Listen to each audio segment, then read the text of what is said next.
할렐루야. 주를 보신 여러분 환영하며 축복합니다. 오늘 이 예배를 통해 하나님께서 영광 받아주시고 또 여러분들에게도 하나님께서 부어주신 은혜의 충만함이 가득하시길 주님의 이름으로 축복합니다. 자, 오늘 이제 아침에 교회 오는데 잠시 이제 극동방송을 들었어요. 극동방송의 원래의 주제가 원래 표가 우리랑 똑같더라고요. 그래서 한편 마음으로 좀 기뻤습니다. 왜냐하면 동일한 마음이구나, 또 동일한 필요성을 느끼고 또 한 것을 바라보는구나. 그래서 극동방송의 주제가 글자도 똑같더라고요. 하나님을 가까이 하라 표가. 그래서 이제 이번 주 제가 이제 수요일 날 극동방송 이제 조찬회가 있거든요. 그래서 거기 참석할 건데 한번 물어보려고 그래요. 언제 만들었는지. 저는 여름이었거든요. 아마 제가 빠르지 않았을까. 저작권을 따지면 제가 빠르다. 그걸 한번 말씀드리고 싶고, 그래서 우리에게 필요한 또 이 세대에 필요한 것이 무엇인가 함께 공유할 수 있어서 기뻤던 그런 또 이제 반가웠던 시간이었습니다. 이번 한 주간 지난 한 주 우리가 보내면서 신년 특별 새벽 기도회로 보냈습니다. 하나님을 가까이 하라라는 주제로 보내면서 하나님을 가까이 하는 신앙이 무엇인가에 대해서 우리가 살펴보았죠. 첫날에는 죄 많았던 그 여인이 예수님께로 나아와서 예수님의 그 발에 눈물을 떨구고, 그리고 예수님 발에 입 맞추기를 그치지 않고 값비싼 향유를 부어드렸던 것처럼 죄인된 우리가 어떻게 하나님께로 나아갈 수 있을까에 대해서 우리가 보았습니다. 둘째 날에는 하나님께서 하나님을 가까이 하시는 사람, 사용하신 사람의 원칙에 대해서 보았습니다. 하나님을 존중히 여기는 자를 내가 존중히 여긴다. 하나님 마음대로, 하나님 뜻대로, 또 하나님의 영광을 위해서 살 자를 하나님은 세우심 우리가 보았습니다. 셋째 날은 기도였죠. 아굴의 기도와 같이 우리에게 거짓된 것, 헛된 것을 멀리하옵시고 나로 하여금 가난하게도 마시고 부하게도 하지 마옵소서라고 기도했던 바로 아굴이었습니다. 그리고 마지막 날에는 넷째 날에는 동행이었습니다. 동행. 우리가 주님과 동행해야 되는 것인데 어떻게 동행하는가? 하나님을 경외함으로. 하나님을 경외한다고 할 때에 두 가지, 반드시 하나님께서 살아계시다는 것, 그리고 하나님을 찾는 자들에게 상 주시는 분이심 우리가 믿고 나가야 된다는 것입니다. 다섯째 날 마지막 날에는 우리가 뜻을 정하라. 다니엘과 같이 뜻을 정해서 결단해야 될 것이 무엇인가 기도하며 믿음으로 살아가기를 힘쓰는 그런 다짐들을 하였습니다. 특별 새벽 기도회를 통해서 여러분들에게 주었던 그 은혜, 그 말씀들이 여러분들의 신비에 새길 수 있기를 바라고, 또 그 말씀을 따라서 살아가는 복된 여러분들 꼭 되시길, 올 한 해 하나님을 더욱더 가까이 하시는 여러분 될 수 있기를 주님의 이름으로 축복합니다. 오늘은 본문을 통해 요셉이라 쓰고 예수라 읽는다 이 제목으로 말씀을 전하도록 하겠습니다. 여러분들은 예수님이 어떤 분이라고 생각하십니까? 예수님을 몇 가지로 정의한다면 예수님은 사랑이십니다. 예수님께서 이 땅에 육신의 몸을 입고 오셨다는 그 자체가 사랑이시죠. 요한복음 13장에 보면 예수님께서 자기 사람들을 사랑하시되 끝까지 사랑하시니라라고 말씀을 합니다. 그분에게는 긍휼이에요. 컴패션이에요. 긍휼은 함께 고통을 나누는 것입니다. 그래서 예수님의 긍휼을 통해서 우리를 이렇게 사랑하신 것입니다. 그분은 말씀입니다. 예수님은 말씀이셨어요. 하나님의 뜻을 성취하시고자 이루시고자 이 땅에 오셨던 것이죠. 그분의 사역이 그러하였습니다. 동정녀 마리아에게서 잉태되셨고 또 태어나시고 십자가에 매달리시기까지 그 모든 사역은 말씀을 성취하는 사역이셨습니다. 그래서 사마리아 성에서 우물가에 있는 여인들을 만나고 난 이후에 제자들이 예수님께 먹을 음식을 준비하려고 했어요. 그런데 예수님께서 뭐라 말씀하시면 나는 이미 배부르다고 말씀하세요. 먹을 것을 드린 적이 없는데 왜 배부를까? 그때 예수님께서 내 양식은 아버지의 뜻이 내 양식이고 아버지의 뜻대로 행한 것으로 인해서 나는 이미 배가 부르다라고 예수님께서 말씀하시게 됩니다. 겟세마네 동산에서 땀방울이 핏방울이 되기까지 기도하셨을 때에 그 기도는 이것이었습니다. 이 잔을 내게서 멀리 하옵소서. 그러나 나의 원대로 마시고 아버지의 원대로 하옵소서. 자신의 뜻이 아니라 하나님의 뜻을 구하였던 예수님의 기도셨죠. 여러분, 예수님께서 십자가에 못 박혀 죽으셨을 때 임종 직전에 예수님께서 뭐라고 말씀하셨습니까? 다 이루었도다라고 말씀을 하셨어요. 그래서 예수님의 이 땅에서의 삶은 말씀의 성취였습니다. 그리고 예수님은 이 땅에서 하나님 나라에 하나님께 소망을 두며 살아갔지요. 예수님의 3대 사역은 말씀을 가르치시고 복음을, 천국 복음을 전파하시고 모든 병자들을 고치시는, 즉 하나님 나라를 세우시는 그런 사역을 해 나가셨습니다. 여러분, 말씀의 제목을 요셉이라 쓰고 예수라 이른다로 정하였습니다. 왜냐하면 요셉의 일생을 보면, 요셉을 보면 예수님이 보여요. 요셉의 삶에 예수님이 녹아드는 거예요. 그래서 요셉이라 쓰고 예수라 이른다로 정하였던 것입니다. 어떻게 이러한 것이 어떤 삶을 살았는가를 오늘 말씀을 통해서 구체적으로 몇 가지를 보도록 하겠습니다. 우리 창세기 45장 1절 2절 말씀 같이 읽습니다. 요셉이 시험하는 자들 앞에서 그 정을 억제하지 못하여 소리질러 모든 사람을 자기에게서 물러가라 하고 그 영저들에게 자기를 알리니 그때 그와 함께한 다른 사람이 없었더라. 요셉이 큰 소리로 우니 애굽 사람에게 들리며 바로의 궁중에 들리더라. 아멘. 여러분, 44장의 내용을 잠시 말씀드리면, 44장은 요셉이 베냐민을 좀 자기 곁에 더 두고 싶어서 베냐민의 곡식 자루에 요셉의 은잔을 숨겨두었습니다. 그래서 은잔을 훔쳤으니 베냐민 갈 수가 없는 거예요. 그때에 유다가, 물론 이때 요셉이 누구인지 모를 때죠, 유다가 요셉에게 나와서 최후의 변론을 하는데, 베냐민이 만약에 집으로 돌아가지 않으면 아버지가 죽는다고, 아버지를 살리려면 베냐민은 꼭 가야 되니 베냐민 대신에 내가 종이 되고 노예가 되고 인질이 되겠습니다 라고 유다가 변론을 하게 됩니다. 그러한 변론을 들었던 요셉이 오늘 말씀 보면 그 정을 억제하지 못해서 앞에 있던 사람들의 시종을 다 물렸어요. 시종을 물렸다고 하는 것은 지금까지 요셉과 형제들의 대화는요, 통역관을 세웠습니다. 그 통역을 통해서 대화를 했는데 다 물리고 난 후에 요셉이 큰 소리로 울어요. 그냥 우는 것이 아니라 대성통곡을 해요. 정을 억제하지 못해서. 그래서 바로의 궁전까지 요셉의 울음소리가 들릴 정도로 울고 또 울었습니다. 이때 요셉이 이렇게 얘기를 합니다. 3절 4절 말씀 같이 읽겠습니다. 요셉이 그 형들에게 이르되 나는 요셉이라 내 아버지께서 아직 살아계시니까 형들이 그 앞에서 놀라서 대답하지 못하더라. 요셉이 형들에게 이르되 내게로 가까이 오소서. 그들이 가까이 가니 이르되 나는 당신들의 아우 요셉이니 당신들이 애굽의 판자라. 아멘. 요셉이 말을 합니다. 형들에게 말합니다. 나는 요셉입니다 라고 얘기합니다. 요셉입니다. 나 가까이 와서 나를 보라고 얘기합니다. 여러분, 그 상황을 한번 그림을 그려보시면 요셉은 저 높은 단내에 있었겠죠, 그죠? 그래서 그 요셉의 형들은 땅에 엎드리고 있었을 거예요. 그때에 요셉이 나는 요셉입니다 라고 얘기를 합니다. 그리고 가까이 와서 나를 보라고 얘기합니다. 내 아버지께서는 아직 살아계십니까? 라고 얘기를 하죠. 그리고 요셉을 보니까 요셉이 말합니다. 당신들이 애굽에 판 요셉입니다 얘기합니다. 이 상황으로 볼 때 도저히 이해가 될 수 없고 받아들일 수도 없고 형들의 표정이 어땠을까요?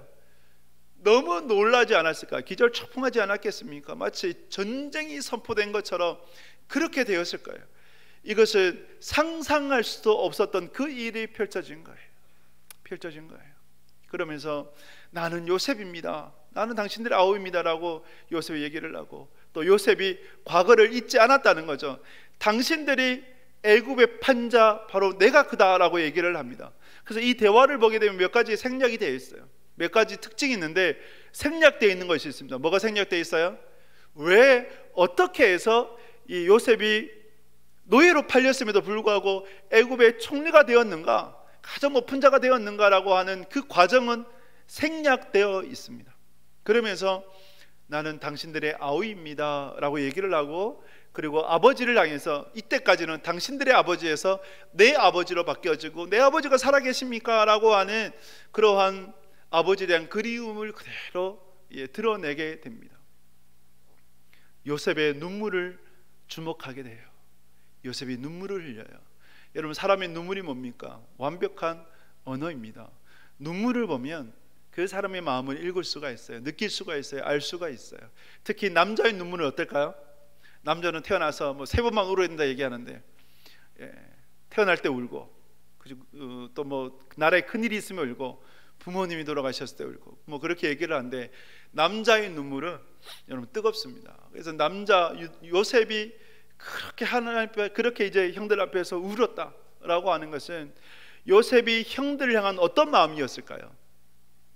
형들에 대한 사랑이 아직 있음을 나타내는 것이고, 또 형들을 향한 그리움이고, 형들을 향한 긍휼의 마음 아니겠어요? 생각을 해보면 여러분, 이제 어떤 두 사람이 있다라고 할 때 내가 어떤 패를 갖고 있어요. 뭐 어떤 거래를 하려고 할 때 정말 상상하지 못하는 패가 있어요. 그러면 사람은 이것 때문에 뭐랄까요, 이 굉장히 우위에 서게 되고, 그리고 선점하게 되고, 이걸 통해서 막 또 뭐랄까요, 누리려고 하고 즐기려고 하는 그러한 사람의 성향이 있어요. 그런데 요셉의 형들은 가진 패가 하나도 없어요. 그죠? 다 드러냈어요. 그런데 요셉은 결정적인 숨기는 게 있었단 말이죠. 그런데 그 상황을 요셉이 즐기거나 아니면 요셉이 이용하려고 했던 것이 아니라 오히려 자기가 갖고 있는 이것을 통해서 어떻게 형들을 섬길까, 가족을 섬길까, 이런 생각을 가졌던 이가 바로 요셉이라는 거예요. 그래서 요셉이 울었어요. 왜 울었느냐? 오늘 말씀해 보면 정을 억제하지 못해서 울었다는 거예요. 형들을 향한, 가족들을 향한 사랑이 아직 남아 있었다는 것이죠. 어떻게 남아 있을 수 있을까? 여러분 같으면 형들에 대한 사랑이 남아 있겠습니까? 악한 감정이 남아 있겠습니까? 자기를 팔았잖아요.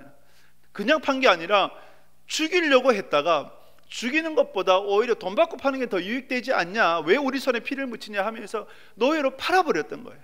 그래서 시간이 뭐 20년을 가까이 20년 넘게 흘렀던 거예요. 그렇게 요셉이 형들을 만났는데, 우리 같으면 악한 감정이 쌓이고 쌓여서 어떻게 이것을 보복할까, 이 궁리를 했을 텐데 요셉은 그 정을 억제하지 못했던 거예요. 요셉에게는 긍휼이 있었어요. 여러분, 이 긍휼이 어디서 왔을까요? 어떻게 요셉은 우리와 이렇게 다르게 형들 향해서 그런 긍휼의 마음, 사랑의 마음을 가질 수 있었던 것이겠습니까? 그 이유가 뭘까요? 저는 요셉의 두 아들의 이름에 있다고 봅니다. 요셉의 아들의 이름이 뭡니까? 므낫세, 에브라임이죠. 므낫세는 하나님께서 나의 모든 고통을 잊도록 하셨다, 그리고 하나님께서 나를 이렇게 번성케 하셨다라고 에브라임입니다. 하나님께서 요셉의 모든 고통을 잊도록 해 주신 거예요. 상처가 요셉 왜 없어요? 아픔이 왜 없어요? 상처가 있어요. 아픔이 있어요. 정말 그 마음 깊숙한 곳에 요셉의 상처가 있었을 거예요. 근데 그 상처를 누가 만져주셨어요? 하나님이 만져주셨어요. 그 상처를 만져주셨기 때문에 요셉이 형들을 향한 악한 감정이 아니라 형들을 품을 수 있었던 것이고, 사랑할 수 있었던 것이고, 그리고 긍휼의 마음을 가질 수 있었던 것입니다. 사랑하는 여러분, 여러분들 안에 이 긍휼이 회복될 수 있기를 주님의 이름으로 축복합니다. 우리 안에 반드시 회복되어야 될 마음이에요. 그 긍휼이 어떻게 회복될까요? 하나님을 통해서 회복되는 거예요. 그래서 하나님께서 여러분들이 지금까지 살아오셨던 그 인생길 가운데 여러분들이 받았던 아픔이 있다면, 상처가 있다면, 마음속에 정말 씻을 수 없는 그런 고통이 있다면, 므낫세라고 하는, 하나님께서 나를 이렇게 내 고통을 깨끗하게 다 씻어주셨다, 잊도록 해주셨다라고 하는 그 은혜가 임해서 미움이 악한 감정이 아니라 오히려 정을 억제하지 못하는 긍휼의 마음이 드는 여러분 될 수 있기를 주님의 이름으로 축복합니다. 여러분, 은혜 받으면 뭐가 달라지는지 아십니까? 보는 눈이 달라져요. 어떤 이제 제자만 때 집사님에게 남편 전도해야 됩니다라고 얘기하니까 이분이 뭐라 얘기하느냐, 남편은 전도 안 합니다라고 얘기해요. 왜 안 합니까? 교회에 따라올까 겁이 납니다라고 얘기합니다. 교회만큼 내 혼자 다니고 싶습니다. 그래 얘기를 해요. 슬프고도 좀 웃기기도 하고 그랬었어요. 그런데 한 가을쯤, 그때가 봄이었는데 가을쯤 되었을 때 같이 교회 나오는 거예요. 어떻게 같이 교회에 나옵니까? 은혜 받았습니다 그러는 거예요. 은혜 받으니까 남편이 뭘로 보이다가 원수로 보이다가 어떻게 잘 아세요? 남편이 원수로 보이다가 어떻게 보여요? 불쌍히 보이는 거예요. 이거는 아내도 마찬가지예요. 여러분 뭐 여집사님들이라고 너무 자유하지 마시고, 은혜 받으면 우리가 악한 감정이 있더라도 원수로 보이다가도 불쌍히 여기는 긍휼의 마음을 가질 수 있는 거예요. 이것이 뭡니까? 그리스도인으로서 은혜 받았다는, 하나님의 자녀로서의 은혜를 받았다는 그러한 표징이 되는 거예요.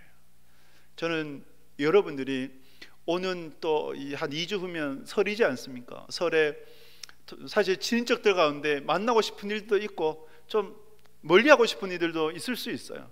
그러나 여러분들 안에 그런 나쁜 어떤 상처가 아니라 하나님께서 여러분들의 마음을 만져주셔서 문하세 하나님이 나를 이렇게 내 고통을 씻어주셨다라는 이 고백이 여러분 가운데 있어서 그들에 대한 미움이 아니라 오히려 긍휼의 마음으로, 불쌍히 여기는 마음으로 그들을 품을 수 있는, 그래서 사랑을 전할 수 있는 여러분 될 수 있기를 주님의 이름으로 축복합니다. 여러분, 우리가 사랑하잖아요. 긍휼히 여기잖아요. 그러면 그 사랑이 사람을 바꿉니다. 그 사랑이 세상을 바꿔요. 다른 것이 아니라 긍휼히 여기는 마음, 사랑이 세상을 바꾸는 거예요. 제가 이제 좋아하는 그 이야기가 있는데, 어느 국밥집 이야기입니다. 어느 국밥집에 이제 한참 바쁜 이제 점심 시간이 지나고 좀 한가한 오후가 되었을 때 할머니랑 손자랑 이렇게 국밥을 먹으러 왔어요. 그래서 할머니가 국밥 얼마입니까? 한 그릇만 주세요라고 하면서 한 그릇만 시켜요. 그때 이제 할머니 그냥 꼭 깍두기 한두 점 드시고 손자에게 할머니 배부르니까 너 먹어라라고 하면서 손자에게 내밀었어요. 손자는 정말입니까? 할머니 배 안 고파요라고 하면서 맛있게 먹었어요. 그 광경을 지켜보던 그 국밥집 주인이 유심히 보다가 이제 계산하려고 할 때 할머니에게 이런 얘기를 했습니다. 할머니, 오늘 100번째 손님이라 국밥값을 받지 않습니다 라고 그렇게 얘기를 했다고 합니다. 한 달쯤 지났을 때 그때 그 소년이 국밥집 앞에 있는 거예요. 그러면서 동그라미를 그리고 거기에 돌을 모으고 있었더래요. 돌을 한 50개도 못 모았어요. 왜 돌을 아이가 저렇게 모으고 있을까? 100번을 세는 것이 아닐까 해서 국밥집 주인이 지인들에게 전화해서 오늘 국밥 무료로 줄 테니까 와서 빨리 와서 한 그릇 먹고 가라고 그렇게 얘기해 줬다고 합니다. 100번째가 되었을 때 누가 들어왔을까요? 네, 두 사람, 할머니와 손자가 들어왔어요. 그러면서 손자가 이런 얘기를 합니다. 할머니, 오늘은 제가 할머니께 대접해 드린 겁니다. 할머니 맛있게 드십시오 하면서 한 그릇을 시켜서 할머니가 드시고 손자는 보고만 있어요. 그때 또 안주인이 되는, 국밥집 안주인이 되는 분이 그 남편에게 한 그릇 더 줘서 아들 그 손자도 같이 먹게 해줄까? 라고 하니까 이 남자분이 뭐라 얘기하느냐, 국밥집 사장님이, 지금 저 아이는 밥을 먹지 않아도 배부르는 법을 배우고 있는 중이야 라고 그렇게 하면서 그냥 돌아오고 이야기를 해줍니다. 좀 따뜻하죠. 국밥집 사장의 그러한 마음, 할머니와 소년을 향한 긍휼의 마음, 그 긍휼의 마음을 이 소년이 나중에 성장해서 이제 깨닫게 되었을 때, 국밥집 사장님이 이렇게 해서 우리를 긍휼히 여겨줬구나라는 것을 알았을 때, 여러분 그 또한 다른 사람을 긍휼히 여기며 살아가지 않겠습니까? 이것이 사람을 바꾸는 것이고 세상을 바꾸는 것이 될 것입니다. 그리스도인이 회복되어져야 될 마음이 바로 이 긍휼이라고 생각합니다. 오늘날은 이 긍휼의 마음이 점점점 자리를 서지 못하는 것 같습니다. 저와 여러분들 안에 이 긍휼이 더욱더 회복될 수 있기를 바라고, 그래서 요셉이라 쓰고 예수라 읽는다고 했던 것처럼 여러분들이라 쓰고 예수라고 읽을 수 있는 복된 삶을 살아가시길 주님의 이름으로 축복합니다. 두 번째, 요셉이라 쓰고 예수라 읽을 수 있는 그 요셉의 인생이 무엇일까 할 때에 우리 창세기 45장 5절 말씀을 보도록 하겠습니다. 45장 5절입니다. 당신들이 나를 이곳에 팔았다고 해서 근심하지 마소서, 한탄하지 마소서. 하나님이 생명을 구원하시려고 당신들보다 먼저 보내셨나이다. 아멘. 여러분, 요셉이 과거의 그러한 상처, 아픔들을 잊을 수 있었겠습니까? 그렇죠? 그때 그 상황에서의 형들의 목소리, 얼굴들, 그런 자신들의 고통 어떻게 잊을 수 있었겠습니까?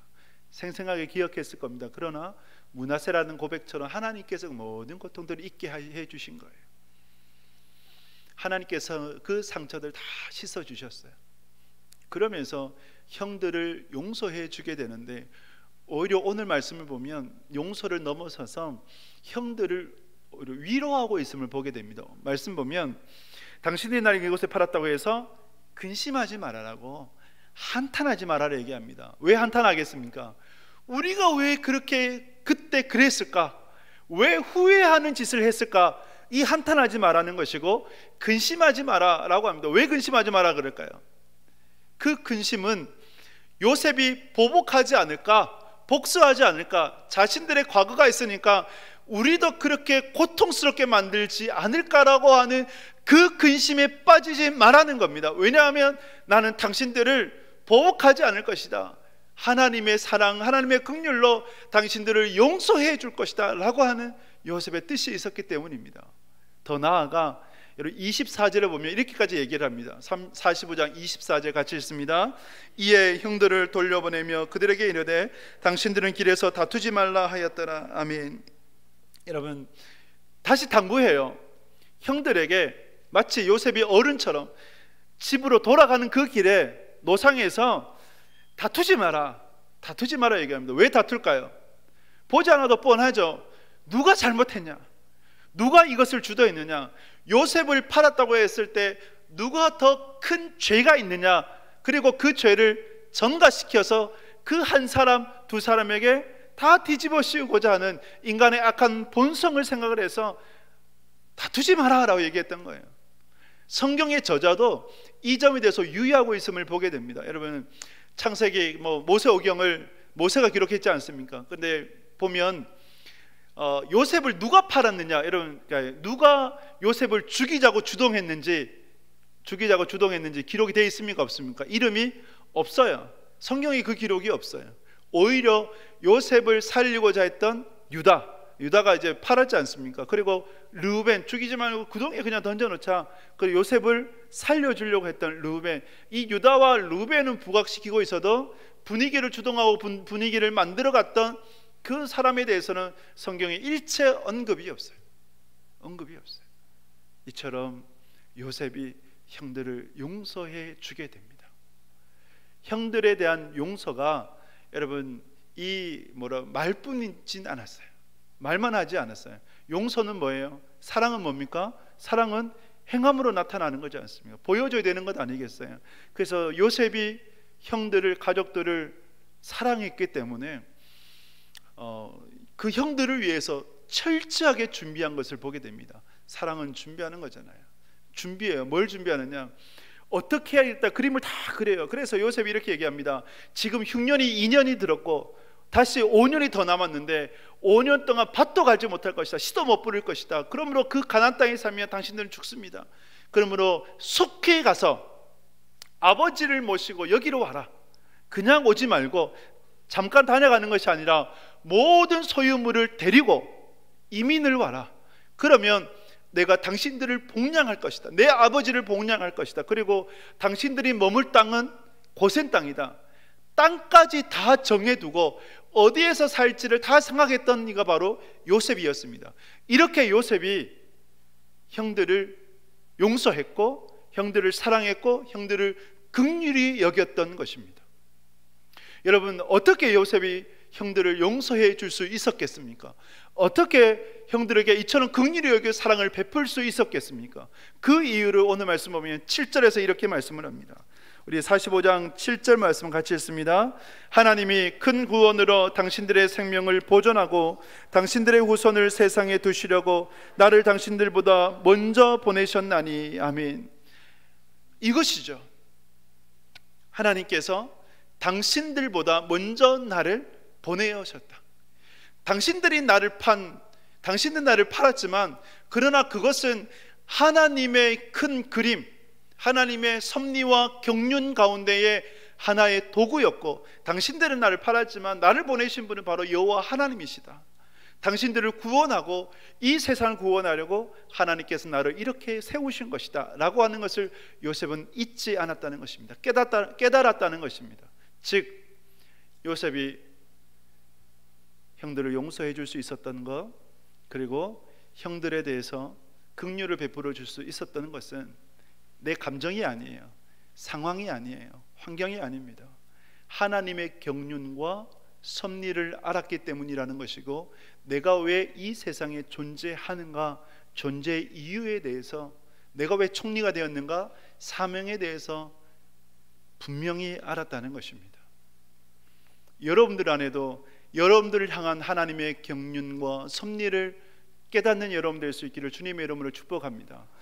2023년도가 여러분들의 감정에 따라서 좌지우지되는 인생이 아니라, 시간들이 아니라, 여러분들의 상황이나 환경에 이끌려서 살아가는 것이 아니라 하나님께서 여러분들을 가진 경륜과 목적에 따라 살아갈 수 있기 바랍니다. 특별히 가정에서도 내 감정에 따라 살아가는 것이 아니라, 결혼은 행복이 아니라 거룩을 추구하는 것입니다. 그리고 그리스도인의 결혼은 결혼이 사랑의 최종점이 아니라 결혼에부터 사랑이 시작되는 거예요. 누구의 사랑요? 그리스도의 사랑으로. 그래서 그리스도인의 그 가정은 감정에 따라서 살아가는 것이 아니라 사명에 따라서, 신앙에 따라서 나아가야 되는 것입니다. 여러분들이 올 한 해 살아갈 때에 남편으로서, 아내로서, 자녀로서, 부모로서의 그런 삶 속에 여러분 감정으로 살지 마십시오. 감정이 아니라 하나님께서 여러분들에게 주신 사명 따라서, 남편으로서의 사명, 아버지로서의 사명, 어머니로서, 아내로서의 사명을 따라 살아갈 수 있는 여러분 될 수 있기를 주님의 이름으로 축복합니다. 세상에서도 여러분 상황에 따라서, 환경에 따라서 이끌려 살아가는 것이 아니라, 왜 하나님께서 나에게 이것을 허락하셨을까? 하나님의 뜻이 무엇일까? 하나님께서 무엇을 원하시고 무엇을 기뻐하실까에 대한 그 여러분들의 하나님의 비전, 그것을 따라 여러분들 살아갈 수 있기를 축복합니다. 여러분 사도행전 13장에 보면 다윗의 인생도 그러했음을 우리가 보게 됩니다. 사도행전 13장 36절 말씀 같이 읽겠습니다. 다윗은 당시에 하나님의 뜻을 따라 섬기다가 잠들어 그 조상들과 함께 묻혀 썩음을 당하였으되. 아멘. 다윗이 어떻게 살았다고요? 하나님의 뜻을 따라 섬겨 잠들게 되었다고 말씀합니다. 요셉도 마찬가지였거든요. 하나님의 뜻을 따라 살아갔던 이가 바로 요셉이었습니다. 그러기에 요셉이라 쓰고 예수라 읽는다. 예수님께서 이 땅에 살아가셨던 것은 말씀의 성취였습니다. 여러분들도 하나님의 뜻을 따라 살아갈 수 있는 복된 인생 될 수 있기를 주님의 이름으로 축복합니다. 여러분들이 신년 기도 제목을 주셨지 않습니까? 신년 감사원 봉투 안에 여러분들이 이제 기도 제목이 있으셨어요. 그 기도 제목 어떤 분들은 몇 적은 분도 계셨어요. 그걸 보면서 이제 기도하게 되고, 또 기도 제목을 제가 지금 우리 전사님 통해서 정리하고 있어요. 기도 제목을 정리하면서 그걸 붙잡고 올 한 해 기도할 것입니다. 그런데 저는 보고 싶어요. 하나님께서 어떻게 여러분들의 가정 가운데 이끌어가 주시고 역사해 주실 것인가를 보고 싶고, 또 하나님의 그 은혜들을 함께 나누고 싶습니다. 그래서 여러분들이 그 하나님 앞에 뜻을 두고 하나님께서 여러분들을 향하신 계획과 섭리, 목적에 따라서 살아갈 수 있기 바라고, 그래서 여러분들도 하나님 앞에 더욱더 힘써 기도하실 수 있기를 주님의 이름으로 축복합니다. 하나님의 뜻을 따라 섬기며 살아갈 수 있는, 하나님의 뜻을 따라 섬긴다고 하는 것은 하나님의 뜻을 따라 예배하고 말씀을 붙잡고 기도하며 나아가는 것입니다. 그러한 여러분 될 수 있기를 주님의 이름으로 축복합니다.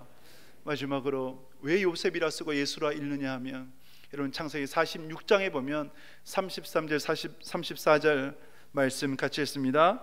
바로가 당신들을 불러서 너희의 직업이 무엇이냐 묻거든 당신들이 이르기를 주의 종들은 어렸을 때부터 지금까지 목축하는 자들이온데 우리와 우리 선조가 다 그러하니이다 하소서. 애굽 사람은 다 목축을 가증히 여기나니 당신들이 고센 땅에 살게 되리이다. 아멘. 여러분, 이제 요셉과 야곱의 가족들이 다 만났어요. 만났을 때 요셉이 말합니다. 당신들의 직업을 바로를 만나거든 목축업이라고 하소서라고 그렇게 부탁을 합니다. 좀 이 말은 좀 이해가 되지 않아요. 선뜻 받아들이지 못합니다. 왜냐하면 애굽 사람들은 목축업을 가증히 여겨요. 가증히 여긴다고 하는 것은 굉장히 싫어합니다. 목축업자들을 싫어해요. 마치 여러분 우리로 보자면 옛날 조선시대 때 가장 천한 그룹이 뭡니까? 백정 뭐 이런 그룹 아니에요. 그런 그룹처럼 저기 인도 카스 제도 가운데에 정말 최하위 인간 이하로 취급하는, 인간조차 취급하지 않는 것이 언터처블, 불가촉천입니다. 접촉하는 것조차 불결하다. 근데 애굽인들이 목축업자들에 대해서 그렇게 여겼거든요. 부딪히는 것조차도 불결하다. 또 예를 들면 제사드리는데 절대 참여하지 못하게 하고, 그 이유가 뭐냐? 여러분 목축업자니까 짐승을 이제 동물들을 죽이고 그렇게 하지 않습니까? 근데 애굽의 신 중에 뭐가 있습니까? 소가 또 신이 있어요. 그러니까 이것은 도저히 받아들일 수가 없는 거예요. 너무너무 싫은 거예요. 그러한 집단의 목축업자인데, 근데 굳이 요셉이 형들에게 직업이 뭐냐라고 하면 목축업자라고 얘기해라라고 얘기를 하는 겁니다. 부탁을 하는 겁니다. 목축업만 했겠습니까? 가나안에서 농사도 지었을 것이고 다른 일도 했을 거예요. 그러면 조금 포장해가지고 미화해가지고 우리 같으면 좀 1이라고 하면 10, 100으로 포장해서 부풀려가지고, 그죠? 그렇게 얘기하고 싶었을 텐데 오히려 요셉은 그렇지 않아요. 있는 그대로 그것도 목축업이라 얘기해라. 왜냐하면 요셉의 인생의 목표가 애굽에서의 부귀영화를 계속 누리고 부귀영화를 유지하는 인생이 아니라 하나님의 뜻에 소망을 두고 하나님 나라에 소망을 두었던 인생이기 때문에 그렇습니다. 왜 목축업자가 했느냐면, 여러분 그러면 애굽 사람들이 그 요셉의 가족들을 가까이 하는 걸 싫어하겠죠. 만약에 요셉의 가족들이 애굽 사람들과 가까이 한다, 애굽의 문화와 섞여 산다 그러면 여러분 구별될 수 있겠습니까? 거룩을 유지할 수 있겠습니까? 못해요. 거의 100% 그 애굽에 발전된 그 향락의 문화에 그대로 빨려 들어갔을 거예요. 흡수되어 버려요. 그래서 구별되기 위해서이고, 그리고 그렇게 구별되어졌을 때에 고센 땅에 머물 수가 있는 거예요. 고센 땅은 가나안과 제일 가까운 땅입니다. 그래서 애굽에 영원히 머무는 것이 아니라 결국 어디로 돌아가야 된다? 가나안에 돌아가야 된다. 그래서 고센 땅을 준비했던 것이고, 하나님 나라에 하나님의 뜻에 소망을 두며 살아갔던 이가 바로 요셉이라고 하는 거예요. 예수님도 어디에 소망을 두었다고요? 하나님 나라에 소망을 두었던 거예요. 그래서 요셉이라 쓰고 예수라 읽는 겁니다. 여러분들의 올 한 해의 삶이 이 세상이 아니라 하나님 나라에 소망을 둘 수 있는 복된 인생 될 수 있기를 주님의 이름으로 축복합니다. 한 12살 소녀가 있었어요. 그 12살 소녀가 예수님을 만났어요. 너무 좋은 거예요. 그래서 내가 예수님을 위해서 살아야겠다, 복음을 위해서 살아야겠다라고 다짐을 했습니다. 헌신을 했어요. 그래서 성인이 되고 신학교에 갔습니다. 전도사가 되었어요. 그 이름이 유석경 전도사님입니다. 그런데 원인 모를 통증이 있어서 병원에 가고 직장암 말기 판정을 받습니다. 그러면서 1년 시한부 선고를 받아요. 그때 많은 사람들이 주변에서 하나님이 원망스럽지 않냐라고 물었다고 합니다. 근데 그녀는 이렇게 간증했어요. 나는 단 한 번도 하나님을 원망한 적이 없다. 왜냐하면 하나님을 이해하는 것이 아니라 하나님을 신뢰하기 때문이다. 우리는 하나님을 이해하는 것이 아니에요. 하나님을 신뢰해야 되는 것입니다. 그리고 왜라는 질문을 한 번도 던진 적이 없다. 하나님께 드린 적이 없다. 하나님 내 왜 직장암 말기가 내게 이렇게 이루어집니까? 그렇게 드린 적이 없다. 왜냐하면 하나님의 선하심, 나보다 나를 더 잘 아시고 나보다 나를 더 사랑하시는 하나님을 믿기 때문에, 확신이 있기 때문에 한 번도 왜라는 질문을 던진 적이 없다.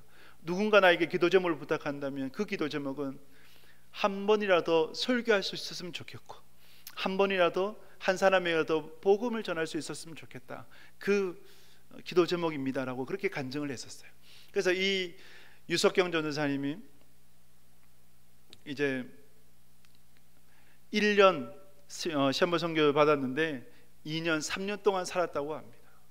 그러면서 그녀가 3년 동안 삶을 살면서 그 3년의 시간 가운데 이렇게 암 때문에 고통스럽고 육체는 힘들어도 나는 너무 기쁘고 나는 너무나 행복하고 나는 너무나 즐거운 인생을 살아가고 있다, 그런 얘기를 합니다. 그러면서 이것이 다 복음 때문이다, 복음이 이처럼 능력이 있는 것이다 라고 그렇게 고백을 했습니다. 그녀가 하나님의 품에 안겼어요.